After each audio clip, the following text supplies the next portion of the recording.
Students, आज के class में हम मेंस में पूछे गए ऐसे 3 क्वेश्चन डिस्कस करने वाले हैं जो आज से पहले एसएससी में नहीं पूछे गए। ये पैटर्न कैट एमबीए एग्जाम्स में कॉमन था, बट अभी तक एसएससी में इस पैटर्न पे क्वेश्चंस नहीं आए। लेकिन अभी सीजीएल मेंस 2020 में एसएससी ने इस पैटर्न पे क्वेश्चंस पूछे हैं। बहुत सारे बच्चे इस क्वेश्चन को समझ ही नहीं पाए कि इसमें करना क्या था। तो आगे भी एग्जाम्स आ रहे हैं, तो हमें प्रिपेयर होना है कि किसी भी तरह के क्वेश्चन आए हम उनको कर सकें। क्लियर? तो स्टार्ट करते हैं। इनमें क्या करना था, हाँ इससे पहले मैं आपको बता दूं, वोकैब की ये मेरी 24 आवर्स की क्लास है, बहुत ही इम्पॉर्टेंट क्लास है। इस क्लास को आपको ज़रूर देखना चाहिए।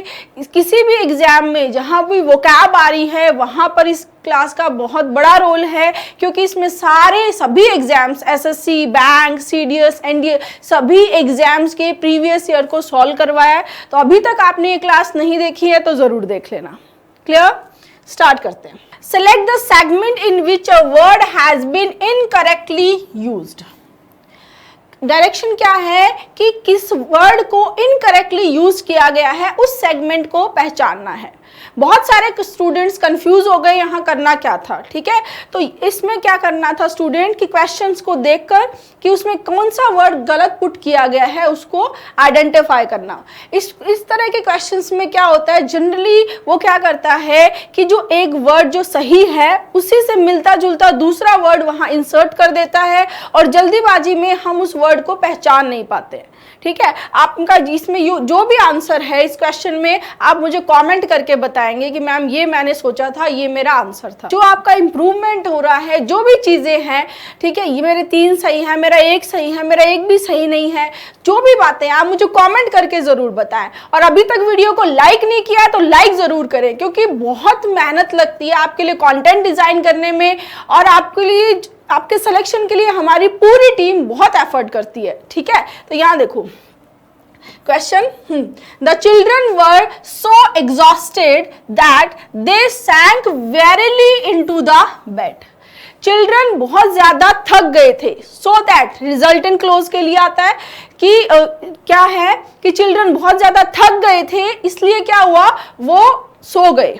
ठीक है, सैंक वेरीली इनटू बेड। वेरीली का मतलब होता है कॉशियसली, विजिलेंटली, केयरफुली। ठीक है, तो सतर्क होकर, कॉशियस होकर बेड में सो गए, ऐसा तो नहीं होगा। ठीक है, क्या होना चाहिए इसकी जगह, आप देखो हम कई बार इतना ज्यादा थक जाते हैं कि हमें बेड पे सोते ही बस धीरे धीरे नींद आ जाती है। हम बोलते हैं नींद के आगोश में चले गए, बोलते हैं ना। तो वही ये सेंटेंस का मीनिंग है। यहाँ वेरीली को रिप्लेस करना होगा वियरीली से। वियरीली का मतलब क्या होता है, वेरी टायर्ड, बहुत ज्यादा टायर्ड। ठीक है, फिजिकली मेंटली टायर्ड के लिए क्या आता है, वियरीली। क्लियर? अब देखो यहाँ क्या किया, इस वियरली में से इस ई को हटा दिया और ये वर्ड यहाँ पुट कर दिया। क्लियर? तो इस तरह के क्वेश्चंस, 3 क्वेश्चंस इस बार मेंस में पूछे गए थे। सैंक इनटू समथिंग होता है। सैंक इनटू का मतलब होता है कि ग्रेजुअली, धीरे धीरे किसी less active, pleasant, happy state के में जाना क्या होता है, सैंक इनटू। जैसे ही सैंक इनटू डीप स्लीप, वो धीरे धीरे गहरी नींद में चला गया। क्लियर? सैंक इनटू। सिंक जो है उसकी सेकंड फॉर्म हो गई है सिंक। सिंक का मतलब जहाज डूबना होता है, ये तो आपने पढ़ ही रखा होगा। और सिंक और ड्रॉन में क्या डिफरेंस है, इसकी मैंने पीडीएफ दी हुई है टेलीग्राम पे, वो आप जरूर देख लेना। क्लियर? नेक्स्ट, हाँ, जो बच्चे नोट्स बनाना चाह रहे हैं, और नोट्स तो आपको बनाने ही चाहिए, वो यहाँ से अच्छे से नोट डाउन कर लेंगे। वेरीली एडवर्ब है। जनरली एलवाई सफिक्स जो होते हैं वो एडवर्ब होते हैं, बट फ्रेंडली, कावर्डली का एग्जाम्पल है, और मैंने पहले बताया भी हुआ है कि एलवाई होने के बावजूद भी एडजेक्टिव्स है।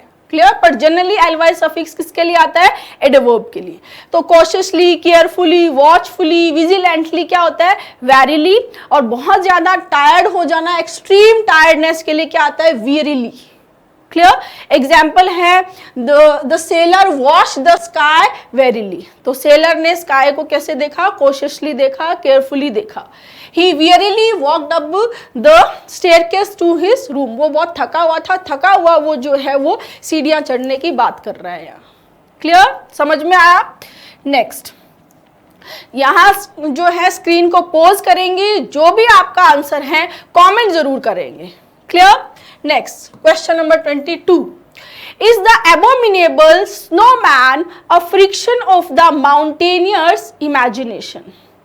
क्या अबोमिनेबल स्नोमैन, इसको आप यति से ज़्यादा अच्छे से समझ पाएं शायद। यति जो एक लार्ज क्रीचर है जो समहाउ बेयर जैसा दिखता है, समहाउ मैन जैसा, जो बहुत बड़ा सा है, इसके बड़े बड़े बाल हैं, ठीक है। तो वो जो क्रिएचर है जिसको ऐसा माना जाता है कि वो माउंटेन, हिमालय के जो माउंटेन्स है वहाँ रहता है वो, तो वो क्या वो यति सही में है या वो सिर्फ माउंटेनियर्स की इमेजिनेशन है, ये पूछना चाह रहा है, सेंटेंस क्वेश्चन पूछ रहा है।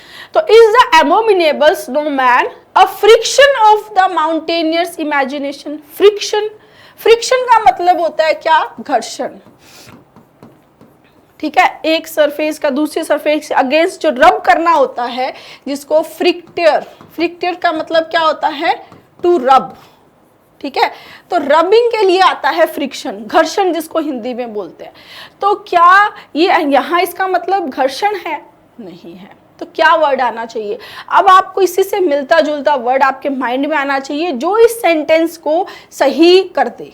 वो क्या वर्ड होगा, फ्रिक्शन को हमें रिप्लेस करना पड़ेगा फिक्शन से। फिक्शन, फिक्शन का मतलब क्या होता है, जो काल्पनिक है, जो ट्रू फैक्ट्स पे बेस्ड नहीं है, जो कल्पना से बनाया हुआ है, वो क्या है, फिक्शन। रूट वर्ड देखो तो फिक्टस का मतलब होता है फॉल्स या इमेजिनरी। फॉल्स, इमेजिनरी क्या होता है, फिक्टस, ठीक है। इससे रिलेटेड और भी वर्ड्स बनते हैं, फिक्टिशियस है, और जितने भी वर्ड्स हैं वो सारे आपको मेरी रूट वर्ड वाली, वर्ड पावर वाली बुक है उसमें मिल जाएंगे, आप वहां से जरूर पढ़ें। फिक्शन जैसे नॉवेल्स आप पढ़ते हो तो कुछ फिक्शन होती है, कुछ नॉन फिक्शन होती है, जो रोमांटिक फिक्शन है, हिस्टोरिकल फिक्शन है। तो फिक्शन किसके लिए आता है, जो ऐसी कहानी, ऐसी बुक, नॉवेल बनाई जाती है जो ट्रू फैक्ट्स पे बेस्ड नहीं होती है, जो फैक्ट्स पे बेस्ड नहीं है, वो जो मन घड़ंत है, मेकअप जो बोलते हैं ना, मेकअप स्टोरी जो है उसको बोलते हैं फिक्शन। क्लियर। तो यहाँ भी फिक्शन को रिप्लेस किससे करना पड़ेगा, फिक्शन से। क्लियर। नेक्स्ट, यहाँ देखो अच्छे से इनको नोट कर लेंगे और नोट्स बना लेंगे, ठीक है। फ्रिक्शन क्या है, the action of one surface और ऑब्जेक्ट रबिंग अगेंस्ट अनदर, घर्षण हो गया। और इसी वर्ड को फिगुरेटिवली इस तरह से यूज किया जाने लगा कि जब दो लोगों के बीच में तनाव है, घर्षण है, खिंचाव है, डिसएग्रीमेंट है, ठीक है, आपस में फ्रेंडलीनेस नहीं है, वो भी क्या हो गया, फ्रिक्शन। डिसएग्रीमेंट और unfriendliness caused by people having different opinions, जब दो लोगों के बीच में, जिनके बीच में ओपिनियंस बिल्कुल डिफरेंट होते हैं और आपस में एक फ्रिक्शन क्रिएट हो जाता है, उसके लिए भी फ्रिक्शन यूज होने लगा। जैसे there is a lot of friction between my boss and my colleagues, मेरे बॉस और मेरे कॉलीग्स का क्या है, आपस में विचार नहीं मिल रहे हैं, डिसएग्रीमेंट है, इसकी वजह से उनके बीच में क्या है, फ्रिक्शन, ठीक है। तो अगर इसका लिटरल मीनिंग देखें तो जैसे अब हम हाथों को आपस में रब करते हैं तो फ्रिक्शन से क्या क्रिएट हो जाती है, हाथ गर्म, हीट क्रिएट हो जाती है, तो ये क्या है, फ्रिक्शन है, ठीक है, रबिंग। क्लियर। रूट वर्ड की ये ब्यूटी होती है कि रूट वर्ड से आप जो डेफिनेशन है उसमें कहीं ना कहीं वो वर्ड दे देता है। जैसे फ्रिक्ट में जो रबिंग है वो यहाँ डेफिनेशन में आ गया। सेम फिक्टस की बात करें तो ये इमेजिनरी यहाँ गिवन है, ये रूट वर्ड की ब्यूटी है, ठीक है। तो जनरली जो रूट है उसका मीनिंग आपको उस डेफिनेशन में कहीं ना कहीं जरूर मिलेगा। ये आपको बेनिफिट देता है जब आप वन वर्ड करते हैं। वन वर्ड में मैंने इस अप्रोच से बहुत फास्ट आंसर करवाए हैं बच्चों को। हाँ, द टाइप ऑफ बुक और story that is written about imaginary characters and events and not based on real people and facts, जो रियल पीपल फैक्ट्स पे बेस्ड नहीं है, जो इमेजिनरी कैरेक्टर्स हैं, इमेजिनरी जिसमें इवेंट्स है, वो क्या हो गया, fiction. Clear? She has written novels and short fiction. Next, हाँ, ये क्लास है स्पॉटिंग एरर की। कोई भी exam, SSC, CGL, MTL, steno, कोई भी एग्जाम आप दे रहे हैं, कोई भी एग्जाम जिसमें ग्रामर आ रही है, चाहे वो सीडीएस का हो, कैट का हो, एनडीए का हो, बैंक का हो, सभी एग्जाम्स के लिए ये क्लास बहुत इंपॉर्टेंट है। जिस भी एग्जाम में एरर आ रही है, ठीक है, आपकी पूरी ग्रामर का एक रिवीजन करवाएगी ये क्लास, और सारे जितने भी ग्रामर के टॉपिक है, सारे टॉपिक से इसमें क्वेश्चंस है। तो ये क्लास अगर अभी तक आपने नहीं देखी है तो जरूर देख लेना, ठीक है। नेक्स्ट, क्वेश्चन नंबर 3, वैसे 23 है ये। हाँ, he had an amazing capacity to condone up the most delectable dishes at a short notice. उसके पास एक अमेजिंग कैपेसिटी थी, पास्ट है ना, हैड, अमेजिंग कैपेसिटी थी कि वो बहुत ही स्वादिष्ट, डिलेक्टेबल का मतलब है डिलीशियस, बहुत ही स्वादिष्ट, ठीक है, वेरी टेस्टी, बहुत ही डिलीशियस सी डिशेस बना देता था बहुत ही कम शॉर्ट नोटिस में। हम कई बार ऐसे बोलते हैं ना, यार उसके हाथों में जादू है, अभी तो बोला था और अभी इतनी स्वादिष्ट सी चीज बनाकर ले आया, ठीक है। घर में भी ऐसे कुछ लोग होते हैं जो बहुत कम टाइम में और बहुत कम इंग्रेडिएंट्स होते हुए भी बहुत अच्छा खाना बना देते हैं, क्लियर? तो वो एक जादू सा ही लगता है ना। तो यहाँ देखो स्टूडेंट, आपका जो भी आंसर है, ये क्वेश्चन बहुत अच्छा क्वेश्चन है, जो भी आपका आंसर है वो मुझे जरूर कमेंट करें, जरूर, ठीक है। यहाँ देखिए, यहाँ गलत वर्ड पुट है, वो है कंडोन। कंडोन का मतलब होता है किसी भी रॉन्ग बिहेवियर को जो एथिकली, मोरली गलत है, रॉन्ग है, उसको एक्सेप्ट कर लेना, उसको अलाउ कर देना, क्या होता है? Condone, clear? यहाँ कंडोन में रूट वर्ड देखें तो कौन जो है, कौन मैंने आपको पहले भी बताया है कि कौन प्रीफिक्स में टुगेदर या विद के लिए आता है, बट समटाइम्स जो प्रीफिक्स होते हैं वो कोई मीनिंग खुद का नहीं देके जो आगे जो वर्ड आया है, आगे जो रूट है, उसी को इंटेंसिफाई करते हैं, उसी की तीव्रता को बढ़ाते हैं, ठीक है। तो कौन है यहाँ पर इंटेंसिफायर? क्लियर? डोनर, डोनर का मतलब है to give as a gift, ठीक है। तो किसी चीज को दे देना, किसी चीज को अलाउ कर देना, ठीक है, एक्सेप्टेंस दे देना, क्लियर, अलाउ कर देना, क्या बना? कंडोन। पार्डन, डोनेशन, इनमें भी रूट वर्ड क्या है? डोनर मतलब टू गिव है। इवन मैंने पेंडोराज बॉक्स करवाया है शॉर्ट्स में, ये शॉर्ट्स आपको जरूर देखने चाहिए, ये इडियम भी बहुत इंपॉर्टेंट है, इसमें भी रूट वर्ड डोरा का मतलब क्या था? To give. अगर कोई आपको गिफ्ट से भरा हुआ एक ब्यूटीफुल बॉक्स दे और कहे कि इसे कभी ओपन नहीं करना, तो आप क्या करेंगे? पहली वुमेन जो अर्थ पे आई, पेंडोरा, बहुत ही सुंदर वुमेन थी जिसे ज्यूज ने क्रिएट किया था। ज्यूज ने पेंडोरा को शादी में वेडिंग गिफ्ट के रूप में एक बॉक्स दिया और कहा कि इसे कभी ओपन नहीं करना है। पेंडोरा खुद को रोक नहीं पाई और उसने वो बॉक्स खोल दिया। उस बॉक्स में से सारी evil spirits, death, sickness, misery etcetera बाहर आ गई और धरती पे चारों तरफ फैल गई। तभी से एक ऐसी चीज जो बहुत सारी अनएक्सपेक्टेड प्रॉब्लम्स क्रिएट कर दे, पेंडोराज बॉक्स कहलाई। रूट वर्ड से देखें पेंडोरा तो pan means all, dora means gifts, यानी one who bears all gifts, Pandora. तो स्टूडेंट्स, इसी तरह से वोकैब सीखने के लिए सब्सक्राइब कीजिए नियॉन क्लासेस, क्लियर? ठीक है। तो यहाँ देखो कि उसकी अमेजिंग कैपेसिटी थी कि वो बहुत ही स्वादिष्ट सी डिशेस बना देता था शॉर्ट नोटिस में, और यहाँ आया है to give as a gift, allow कर देना बिहेवियर को, तो बिल्कुल ही अपसर्ड है ना। यहाँ राइट आंसर आएगा, कंडोन को रिप्लेस करना होगा आपको कंजर से, CONJURE, ठीक है, कंजर अप, ठीक है। कंजर आप में से कुछ लोगों ने पढ़ा होगा, कंजरर जो जादूगर के लिए आता है, मैजिशियन के लिए, तो सोच रहे होंगे कि मैम कंजर कैसे हो गया, वो तो मैजिक के लिए होता है। कंजर अप जब साथ में आता है स्टूडेंट, तो इसका मतलब होता है क्रिएट करना, मेक करना, बनाना, ठीक है। तो स्पेशली हाथों का, जो हाथों से कोई चीज बनाई है, खाने की चीज, ठीक है, उसके लिए क्या आया है? Conjure up, clear?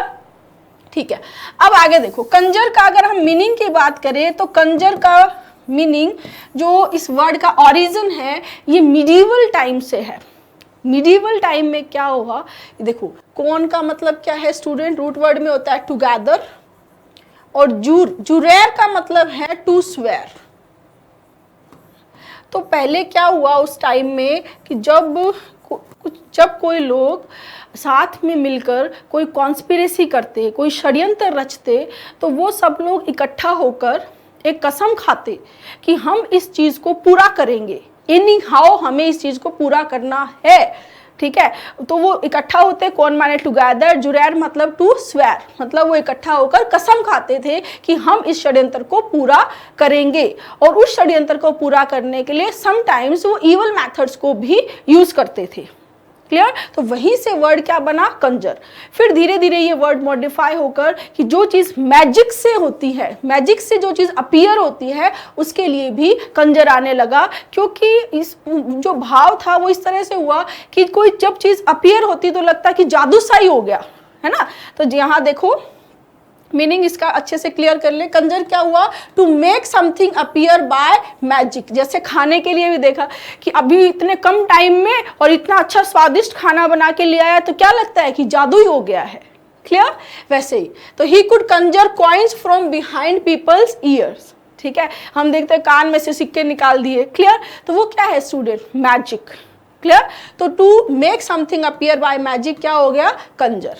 ठीक है, कंजर अप का मीनिंग मैंने आपको बता दिया, क्रिएट करना, बनाना। कंजर अप के और भी मीनिंग है, वो भी हम अभी डिस्कस करेंगे। ठीक है, कंडोन हमने देख ही लिया है, किसी के बिहेवियर को अलाउ कर देना, एक्सेप्ट कर देना, स्पेशली जब वो बिहेवियर मोरली रोंग है, ठीक है, एथिकली रोंग है, उसके अलाउ कर देना क्या बनता है, कंडोन। क्लियर? देखो, by his silence he seemed to condone their behaviour, यानी कि वो चुप है तो ये चुप रहना ही उसकी क्या है, एक्सेप्टेंस है कि उसने इस बिहेवियर को अलाउ कर दिया है। क्लियर है? ठीक है, नेक्स्ट ये देखो, हमने अभी अभी डिस्कस किया, कंजर अप का मतलब क्या है, क्रिएट करना, मेक करना, बनाना। To make something in a quick and clever way, specially food. Food को बहुत ही कम टाइम में क्लेवर तरीके से बहुत अच्छा सा बना देना क्या होता है, conjure up. Roma can magically Kanjar up the delicious meals from random ingredients in the kitchen. हम देखते हैं कि कुछ लोगों में ये एबिलिटी होती है कि वो बहुत ही कम इंग्रेडिएंट से बहुत ही अच्छा सा डिश कोई बना देते हैं, तो रोमा के अंदर भी वही चीज़ है। तो रोमा क्या बना देती है, बहुत ही अच्छे सा डिलीशियस सा मील बना देती है, जबकि किचन में बहुत ही कोई रैंडम इंग्रेडिएंट्स होते हैं उनसे ही बहुत अच्छा बना देती है। क्लियर? नेक्स्ट कंजर अप का मीनिंग होता है इवोक। जैसे कोई फीलिंग या कोई मेमोरी का अपने दिमाग में कोई पिक्चर बन जाना भी क्या होता है, कंजर अप। जैसे to make something appear as a picture in your mind. Example देखो, that smell always conjure up memories of holidays in Kerala. ये स्मेल मुझे केरला में जो मैंने हॉलीडे स्पेंड किया था उसकी याद दिलाती है। ठीक है, जैसे आप कभी केरला जाओगे तो वहाँ देखोगे कि वहाँ स्पाइसेस की एक अलग सी खुशबू होती है। वो खुशबू अगर कभी हमें यहाँ मिलती है तो वो केरला की याद दिला देती है। जैसे कुछ लोग गांव में जो लोग होते हैं तो उनको एक जो बारिश के टाइम एक मिट्टी की अलग सी खुशबू होती है जो उनको अपनी खेती के टाइम जो खुशबू होती है उसकी याद दिलाती है। मतलब ऐसी बहुत सारी स्मेल होंगी जो आपको अलग अलग चीज़ों की कई बार याद दिला देती है। हम बाहर आते हैं कई बार तो मम्मी के हाथ का खाना नहीं मिलता है, और कहीं अगर हमें पीजी वाली आंटी मम्मी के हाथ के खाने की अगर कहीं से भी हमें खुशबू अगर मिल जाए तो वो मम्मी के हाथ का खाने की याद दिला देती है ना। तो वही यहाँ इवोक का मतलब है। क्लियर? ई मतलब आउट, रूट वर्ड की बात करें, और वोक माने टू कॉल होता है। ठीक है, टू कॉल आउट। वोक से और भी बहुत सारे वर्ड है, इनवोक, प्रोवोक, इवोक, ये सारे वर्ड्स आपको रूट वर्ड वाली जो बुक है वर्ड पावर वहाँ मिल जाएंगे, आपको ज़रूर पढ़ने चाहिए। Vocal, vocation. ठीक है, नेक्स्ट एक और मीनिंग है कंजर अप का, जैसे आप देखते होंगे गाँव में अभी भी कई जगह ऐसा है कि ऐसे बोलते हैं कि पितरों से बात करवा देंगे, पितर बोलेंगे, पितर जो आत्माएं जो मर चुकी हैं उनसे बात करवाने वाले ऐसे लोग होते हैं जो झाड़ा फूंक करते हैं, तांत्रिक होते हैं, ठीक है। तो उसके लिए भी कंजर अप वर्ड आता है, जैसे टू मेक समथिंग या somebody appear by using magic words. जैसे the women practising witchcraft claimed that she could conjure up the spirits of the dead.